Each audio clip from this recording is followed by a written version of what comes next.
pray for joint governance should happen between coastal states to prevent overfishing, resource depletion of marine aquaculture in India, unequal access to resource between mechanized and small-scale fleets to be regulated.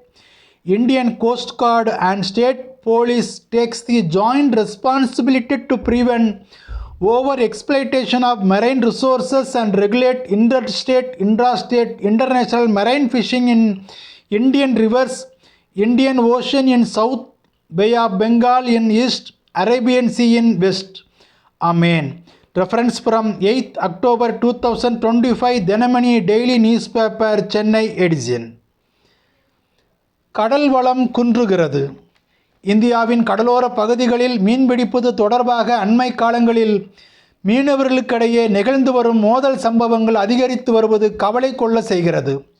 ஒரே நாட்டின் அண்டை மாநில மாவட்ட மீனவர்களுக்குள்ளேயே ஒற்றுமையோ விட்டுக்கொடுத்தலோ இல்லாத நிலையில் அயல் நாட்டு மீனவர்கள் விட்டுக்கொடுத்து அவர்களது கடல் வளத்தை நம்மோடு பகிர்ந்து கொள்ள வேண்டும் என்று நாம் எப்படி எதிர்பார்க்க முடியும்? அண்மையில் கோடியக்கரைக்கு அப்பால் கடலில் மீன்பிடித்து கொண்டிருந்த வெளிமாவட்ட மீனவர்கள் 26 பேரையும் அவர்களது 8 விசைப்படகுகளையும் வேதாரண்ய மீனவர்கள் பிடித்து ஆறுகாட்டுத்துறை படகுத்துறையில் சிறை வைத்து விட்டனர். காரைக்கால் மாவட்டம் கிளிஞ்சல்மேடு கிராமத்தைச் சேர்ந்த 24 மீனவர்கள் 2 படகுகளில் ஆந்திர மாநில கடல் பகுதியில் ஞாயிற்றுக்கிழமை மீன்பிடித்து கொண்டிருந்த போது அம்மாநில மீனவர்கள் 50க்கும் மேற்பட்டோரால் தாக்கப்பட்டுள்ளனர். படகுகளை நோக்கி நாட்டு வெடிகுண்டுகள் வீசப்பட்டுள்ளன. வாக்கி டாக்கி, கைபேசிகள் மற்றும் மீன்பிடி வலைகள் பறிக்கப்பட்டுள்ளன. மேலும் மீனவர்களை சிறைபிடித்து சென்று விட்டனர். சமாதான பேச்சுக்கு பிறகு மீனவர்கள் மட்டும் சொந்த ஊருக்கு திரும்பி வந்து மருத்துவமனையில் சிகிச்சை பெற்றனர்.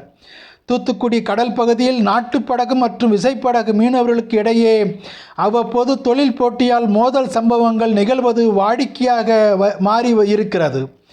கடந்த 2024 மார்ச்சில் கன்னியாகுமரி மாவட்டம் குளச்சல் மற்றும் கேரள மீனவர்கள் தூத்துக்குடி கடல் பகுதியில் மீன்பிடித்ததாக கூடி அங்குள்ள மீனவர்களால் சிறைப்பிடிக்கப்பட்டனர்.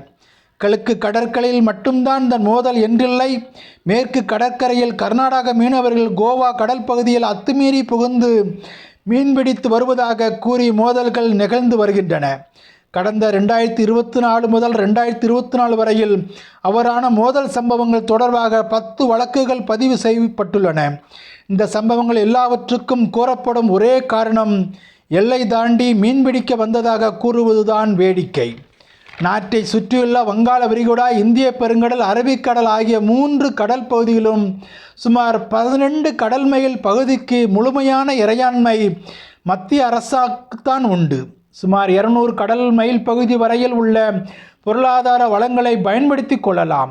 மாநில அரசுகள் அருகில் உள்ள கடல் பகுதியில் சுற்றுச்சூழல் மற்றும் சட்டம் ஒழுங்கு பராமரிப்பு போன்றவற்றை மட்டுமே செய்து கொள்ள முடியும். ஒரு மாவட்ட மாநில மீனவர்கள் கடலை சொந்தம் கொண்டாடி கொண்டு மற்ற மீனவர்களை தங்களது எல்லைக்குள் வரக்கூடாது என சட்டபூர்வமாக தடுக்க முடியாது. ஆனால் மீனவர்கள் அவரவர் பயன்பாட்டின் அடிப்படையில் செயற்கையான எல்லை ஒன்றை வகுத்து கொண்டு மோதிக்கொள்வது வாடிக்கையாகி வருவது வருத்தம் அளிக்கிறது. நாட்டின் கடல் பகுதியை எல்லையாக கொண்ட 9 மாநிலங்களிலும் மீனவர்கள் எதிர்கொள்ளும் இந்த மோதலுக்கு முக்கிய காரணம் கடலின் மீன் வளம் குறைந்து வருவதும் மாறிவரும் நவீன மீன்பிடி தொழில்நுட்ப முறைகளும் தான்.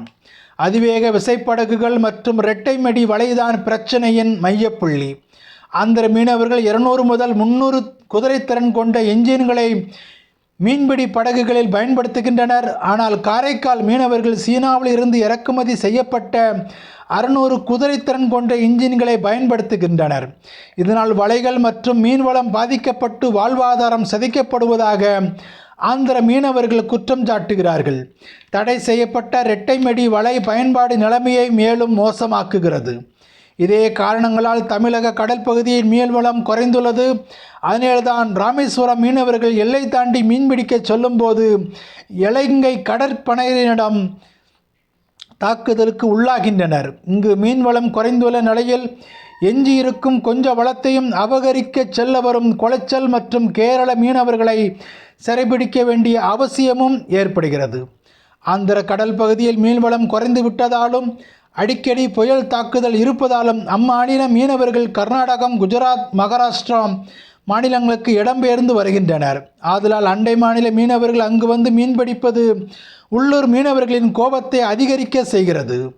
தடை செய்யப்பட்ட இன்ஜின் மற்றும் வலைகளை மீனவர்கள் தொடர்ந்து பயன்படுத்துவதை தடுக்க மீன்வளத்துறை அதிகாரிகள் நடவடிக்கை எடுப்பதாக கூறினாலும் அவற்றால் பயன் எதுவும் ஏற்படவில்லை என்பதை கள நிலவரங்கள் உணர்த்துகின்றன.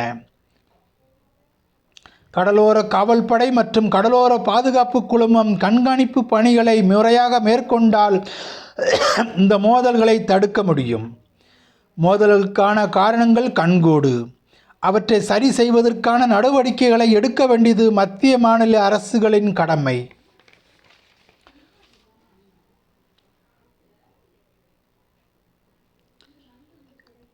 Bible talks about coordination and cooperation among fishers in marine and river fishing.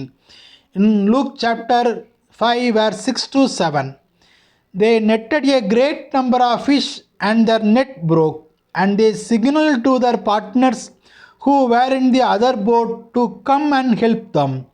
And they came and filled both boats so that they began to sink. Amen.